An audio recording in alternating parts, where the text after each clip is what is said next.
बड़ धरण IT raid हो विक्रम किशोर केमती देखुन व्यवसायी हिसाब से आईटी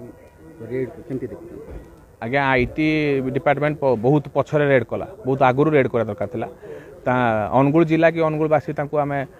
केबे गोटे सोशल वर्कर हिसाब से कि सोशल लोक हिसाब से आम के ग्रहण करूँ कि से कौन समाज सेवार से निजर समय देना देखो तर अनुगुल अभियुक्त अनुगुल ढेंकानाल जिला पाखापाखि 8टी खंडे एफएलएफ सप अच्छी संपर्क मानकर डायरेक्ट हो कि इनडायरेक्टली हो से जड़ित 8टी पाखा सॉरी 7टी पाखापाखि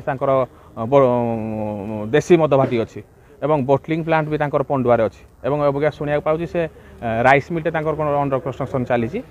3-3टा होटेल पुरी 2टा अनुगुल गोटे आज्ञा से टैक्स फांकी बोल तो एति बाट चली पारे ना सामान्य गोटे मद बेपारी केते रोजगार जे से